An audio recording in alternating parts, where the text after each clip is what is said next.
요한계시록 13장 11절부터 18절까지 말씀을 한 절씩 교독하시겠습니다. 11절 말씀 제가 먼저 읽겠습니다.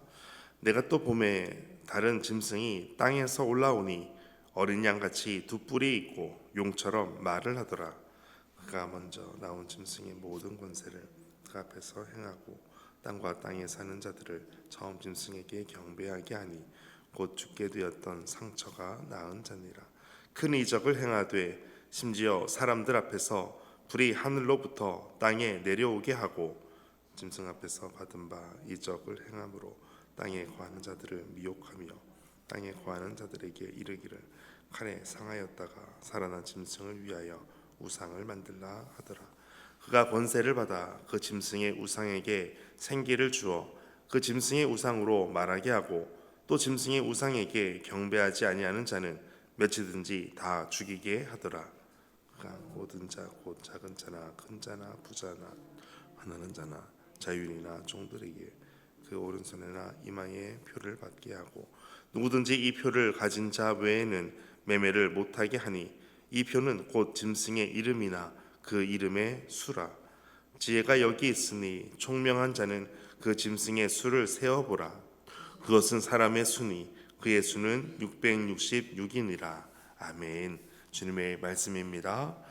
오늘도 주님이 주시는 말씀을 통해서 큰 은혜와 또 분별력을 가지고 나아가는 하루 되시기를 축복합니다. 어제에 이어서 오늘은 또 11절에 또 다른 짐승이 땅에서 올라오게 됩니다. 어제는 바다에서 올라온 짐승이 있었습니다. 그리고 오늘은 땅에서 올라온 짐승이 있습니다. 그 모습을 보면 11절에 어린 양같이 두 뿔이 있습니다. 그리고 용처럼 말을 합니다.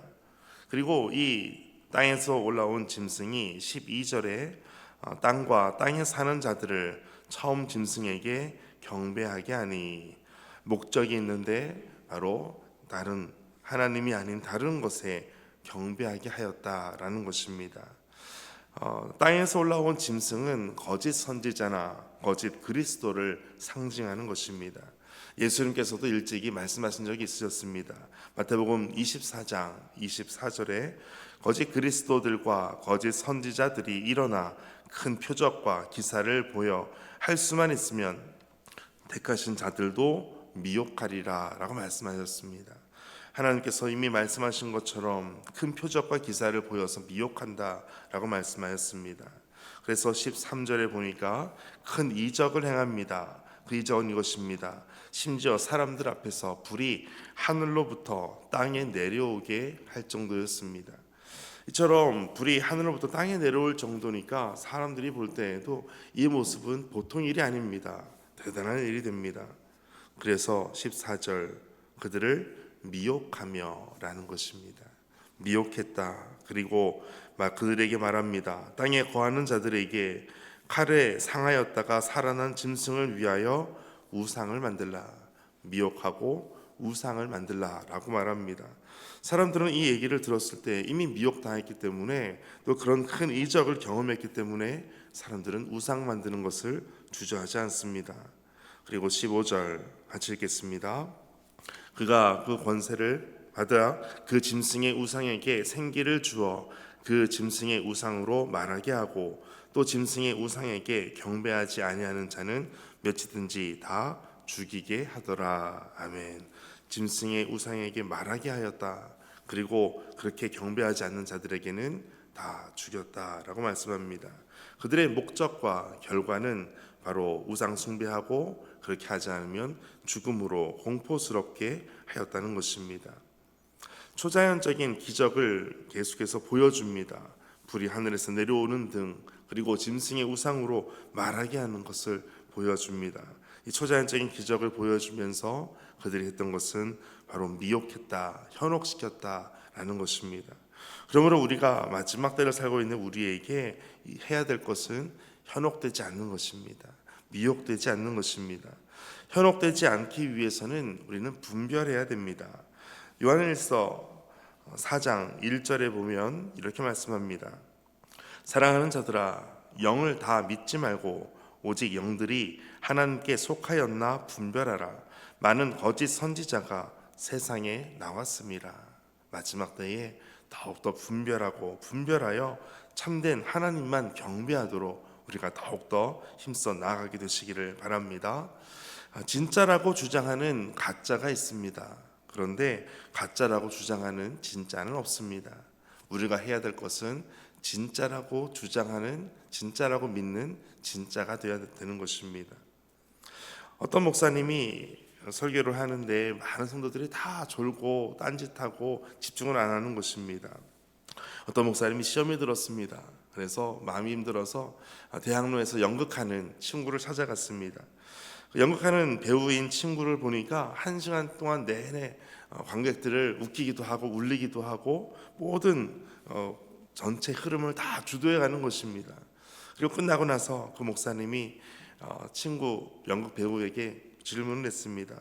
나는 설교할 때마다 다 졸고 사람들이 집중도 안 하는데 너는 어떻게 사람들을 1시간 동안 그렇게 울기도 하고 웃기기도 하고 할 수 있느냐 질문을 했습니다.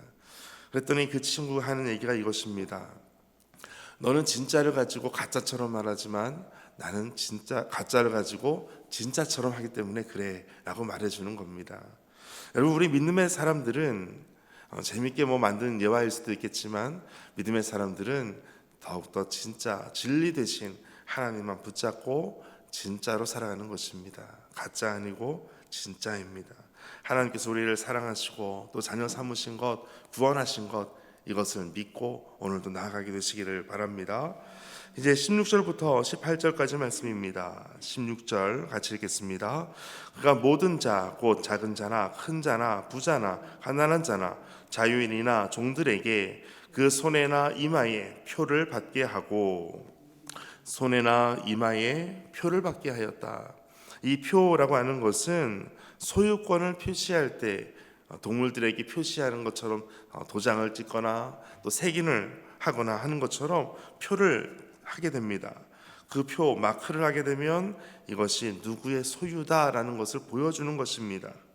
17절에도 보니까 누구든지 이 표를 가진 자 외에는 매매를 못하게 하였습니다.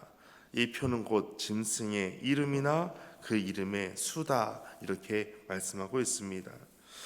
주 1세기 소아시아에서는 황제 숭배하는 사상이 있었습니다. 이 황제 숭배를 거부하는 사람들에게는 물건을 매매하지 못하게 하였습니다.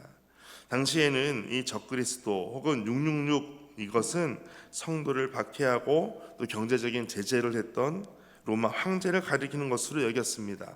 그러나 마지막 때에 이것은 사람이나 나라나 어떤 제재나 세체제나 사상이나 기독교 신앙을 박해하는 모든 대상으로 적그리스도를 말하는 것으로 우리가 보는 것입니다.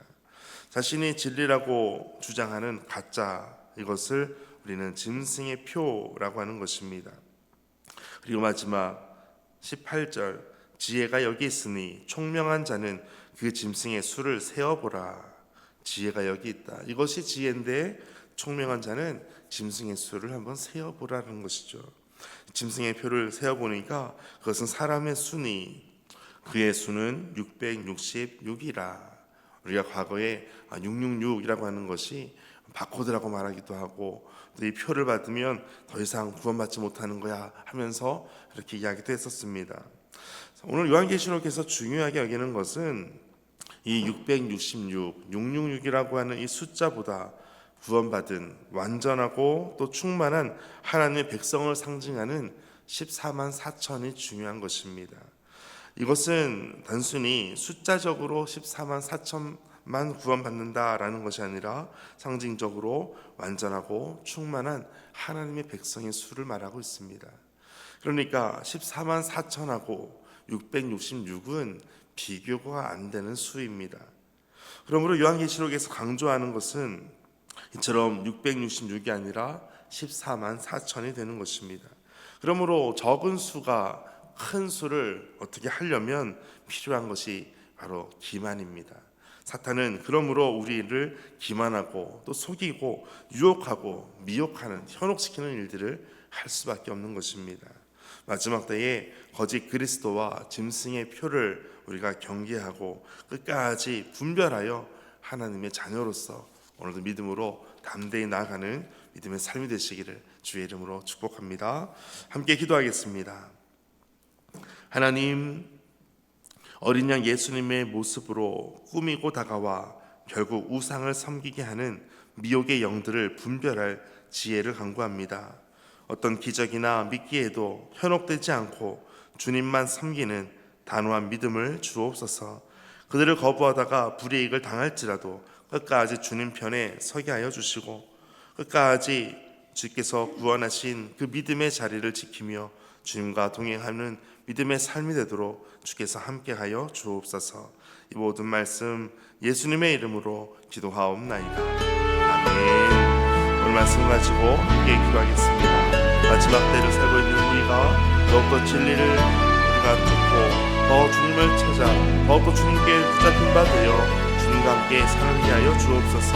미혹되지 않게 하시고 분별하여 더욱더 주의 말씀 붙잡고 온전히 서도록 인도하여 주옵소서.